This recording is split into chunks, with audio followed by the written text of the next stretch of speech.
Vote পরবর্তী সন্ত্রাস। পদ্ম খুলেও ভোট দেওয়া যাবে না। যদি ভোট গন্ডগোল হয়েছে তাহলে ভোট দেওয়ার দরকার নাই।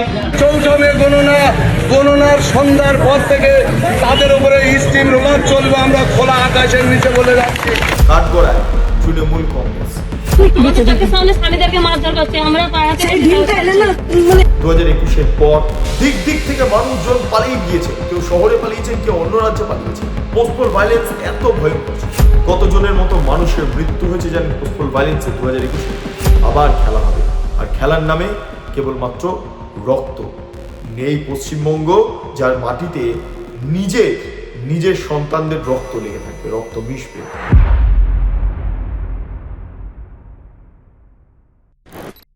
2021-এর পর ভোট পরবর্তী সন্ত্রাস, গোটা রাজ্য জুড়ে যা পরিস্থিতি তৈরি হয়েছিল তা আমরা সাংবাদিকরা এবং যারা ভুক্তভোগী তারা জানেন। হ্যাঁ, নন্দীগ্রাম, উত্তর 24 পরগনা, দক্ষিণ 24 পরগনা, পূর্ব মেদিনীপুর, পশ্চিম মেদিনীপুর, এমনকি উত্তরবঙ্গ এবং বিভিন্ন জায়গাতে, মধ্যবঙ্গের বিভিন্ন জায়গাতে আমরা চাক্ষুষ করেছি ভোট পরবর্তী সন্ত্রাস।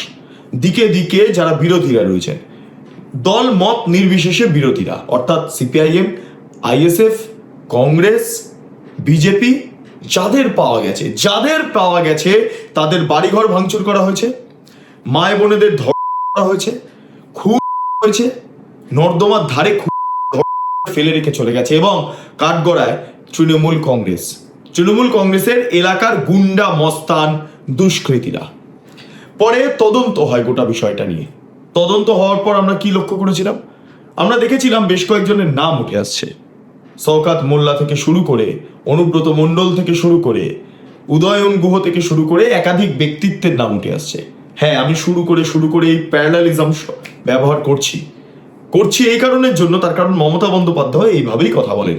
ফলে যেহেতু তৃণমূল কংগ্রেস নিয়ে এই প্রতিবেদন পেশ করছি, ফলে একটু তো নকল করতেই হয়। যাই হোক, নমস্কার, আপনারা দেখছেন বেঙ্গল লিবার্টি, আমি বিট্টু রায়চৌধুরী।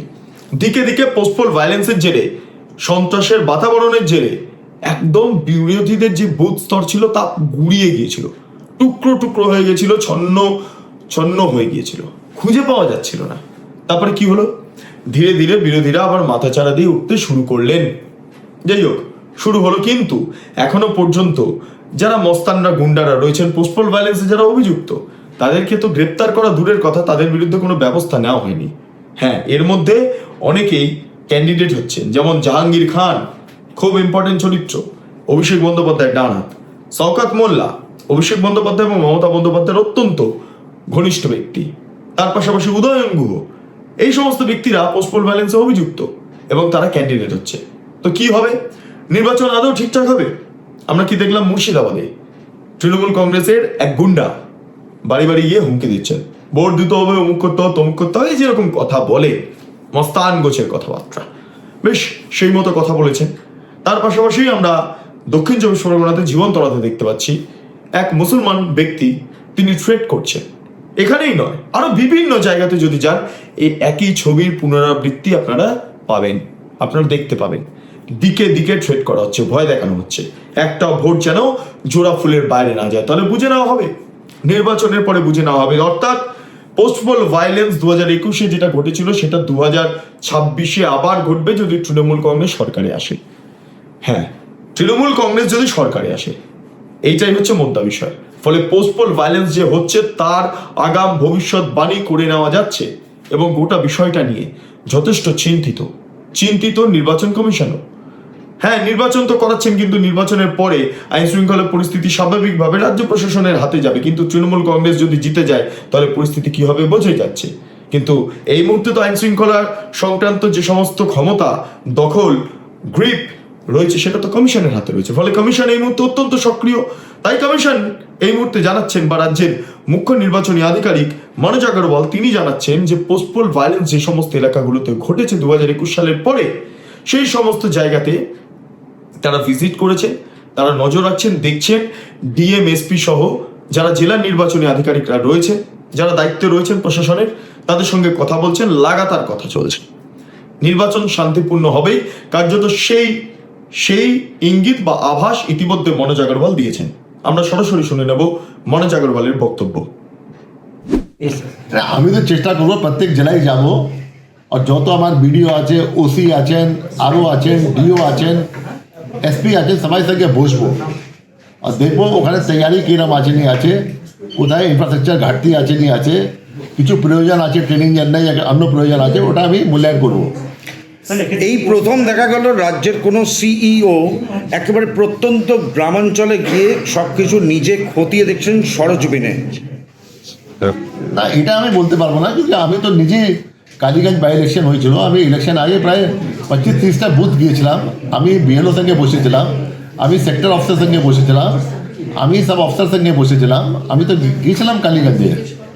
না স্যার, আরেকটা কথা মূলত হচ্ছে, দেখা যারা যাচ্ছে যে যেখানে আপনি যেখানে যেখানে গন্ডগোল, গিয়েছিলেন সেই অঞ্চলগুলো কি আপনি বেছে নিচ্ছেন?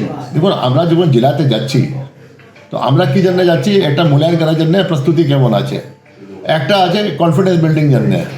তবে জেলা শাসককে বলেছি কি যে যে জেলাতে আপনার বোধ করেন কি আমার প্রয়োজন আছে যাওয়ার জন্য, যেখানে আপনার প্রয়োজন আছে কনফিডেন্স বিল্ডিং জন্য, ওখানে নিয়ে যাবেন আমাকে। তো যেখানে ওরা তৈরি করবে শিডিউল, আমি যাব ওখানে।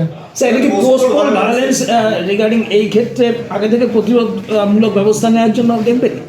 এটা যে পোস্টপোল ভায়োলেন্স যেখানে হয়েছিল আগে, যেখানে পাবলিক একটু ভয়ে হয়েছিল আগে, যেটা হতে পারে থ্রেট আছে, ওসব এলাকায় তো আমরা নিশ্চয়ই ফার্স্ট ইনস্টেন্সে যাব। প্রথমবার গ্রামে ঘুরে এসে কি মনে হচ্ছে ভোট কতটা শান্তিপূর্ণ বলে হবে? না, ভোট শান্তিপূর্ণই হবে, ভোটে সব প্রস্তুতি আছে, সব লেভেলে তৎপর আছে, আপনার অবজার্ভার থেকে নিয়ে, আপনার লোকাল প্রশাসন থেকে নিয়ে, পুলিশ প্রশাসন থেকে নিয়ে, ভোট পিসফুলি হবে। দিন আগে হলো, এটা তো 21 সালে হয়েছে। इसके साथ में এখন হয়তো ভয় আছে, তো সবাই করে আছে, এখানে সবাই করে আছে,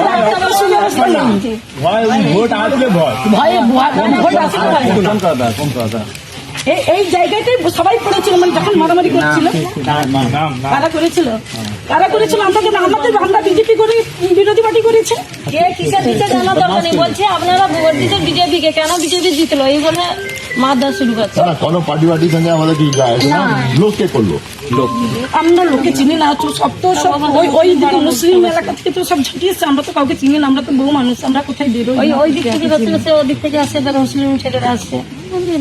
শুধু ভোট এলেই পরে আমরা যে টাকা পয়সা দরকার নেই, সাথে একটু সুব্যবস্থা থাকতে পারি, বলে এই মানে এই ব্যবস্থাটা করুন, আর কিছু না। রাশন পাচ্ছিল, হ্যাঁ পাচ্ছ, দিদির খাবি দাদাকে ভোট দিবি, হ্যাঁ দিদির খাবি দাদাকে ভোট দিবি। সালা কি সব মুখে, আমাদের মুখে তো এরকম ভাষা আসে না, ওদের মুখে মানে কি বলবো, যদি পেটে 2 অক্ষর থাকতে তাহলে এই কথাটা বলতো না, এত আশি ভাষাগুলো বলেছিল। মা বোধহয় আমাদের তারা বলছে মানে মেরে দেবে বলছে, আমরা হাতে পেয়ে পড়ছি যে আমাদেরকে মেরে না, যাই হোক আমরা জাহানের জন্য একটু বেঁচে থাকি। সামনে স্বামীদেরকে মারধর করছে, আমরা সেই দিনটা এলে না, মানে এই ভোটের সময় এলেই তো আমাদের প্রচন্ড ভয়।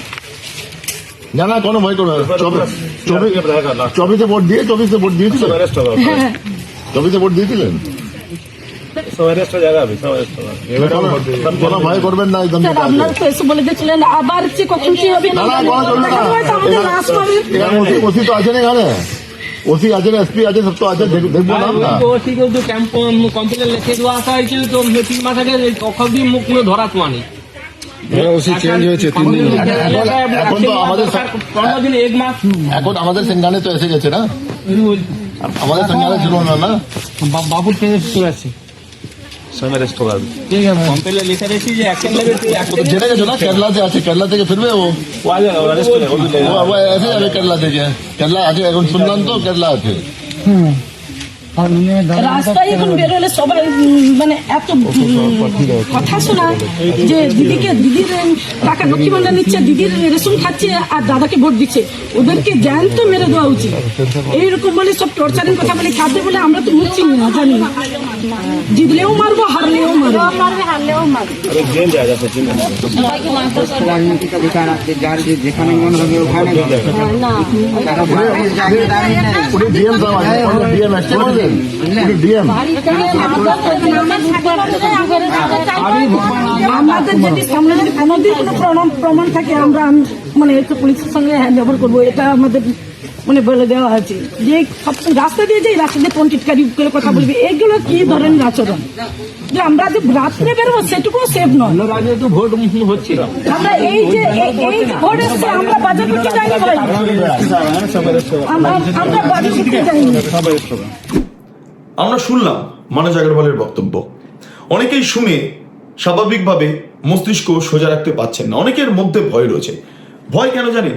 যে সমস্ত মানুষজন যারা পোস্টপোল ভায়োলেন্সে আক্রান্ত হয়েছিলেন, যাদের বাড়ি ছেড়ে এখনো পর্যন্ত অন্যত্র থাকতে হচ্ছে, বাড়ি ছেড়ে নিজের ভিটে মাটি ছেড়ে, ঠিক যেমন 1971 বা 1946 যেভাবে উদ্বাস্তুরা বাংলাদেশ থেকে এপার বাংলা পালিয়ে আসে বাড়ি ছেড়ে, কতটা দুঃখ নিয়ে, ঠিক আছে? এই যে কাঁটাতারের দাগ, এটা যারা জানেন, যে অভিজ্ঞতাটা তারা সঞ্চয় করেছিলেন বা পূর্বপুরুষরা সঞ্চয় করেছিলেন, বাড়ি থেকে পালানো, ঘর ছাড়া হওয়া, এই যন্ত্রণা বোঝা অত্যন্ত কঠিন। কিন্তু যারা বোঝেন তারা বোঝেন। 2021 পর ঠিক সেই ঘটনাই ঘটেছে। দিক দিক থেকে মানুষজন পালিয়ে গিয়েছেন, কেউ শহরে পালিয়েছেন, কেউ অন্য রাজ্যে পালিয়েছেন। পোস্টপোল ভায়োলেন্স এত ভয়ঙ্কর ছিল, এত ভয়ঙ্কর। ভাবুন তো, আপনার মা বোনেদের আপনার সামনে ধরা হচ্ছে, আপনাদের দেখিয়ে রাজনৈতিক শত্রুতা চরিতার্থ করার জন্য, এবং তারপর আপনার সামনে ড্রেনের মধ্যে ফেলে দিয়ে চলে গেলেন দুষ্কৃতীরা, হ্যাঁ, নির্দিষ্ট ঝান্ডাধারী দুষ্কৃতীরা। তারপর আপনার পরিবারের সদস্যদের মারা হচ্ছে, বাড়িঘর জ্বালিয়ে দেওয়া হচ্ছে, বাড়িঘর ভেঙে দেওয়া হচ্ছে, আপনাদের ভিটে মাটি থেকে ছাড়া করে দেওয়া হচ্ছে, আপনাদের জমি দখল করে নেওয়া হচ্ছে, এবং আপনারা শেষ পর্যন্ত পালিয়ে যেতে বাধ্য হচ্ছে, অন্য রাজ্যে পালিয়ে যেতে বাধ্য হচ্ছে। বোচকা বাক্স প্যাট্রা গুছিয়ে আপনারা পালাচ্ছেন ঝাড়খণ্ডে, বিহারে বা অন্য কোনো স্টেটে বা ওড়িশাতে। কেন জানেন? কারণ পোস্টপোল ভায়োলেন্স এতটা ভয়ঙ্কর ছিল, এবং এই ছবিটা বিভিন্ন জায়গায় দেখা গিয়েছিল, বিভিন্ন জায়গায় দেখা গিয়েছিল। কতজনের মতো মানুষের মৃত্যু হয়েছে জানেন পোস্টপোল ভায়োলেন্সে 2021-এ? 50-এর অধিক ব্যক্তির, সংখ্যাটা আরো বেশি, তবে আপাতত বলা হচ্ছে 50। যাই হোক, বিভিন্ন জায়গাতে এখনো অনেকে নিখোঁজ, অনেকে নিখোঁজ।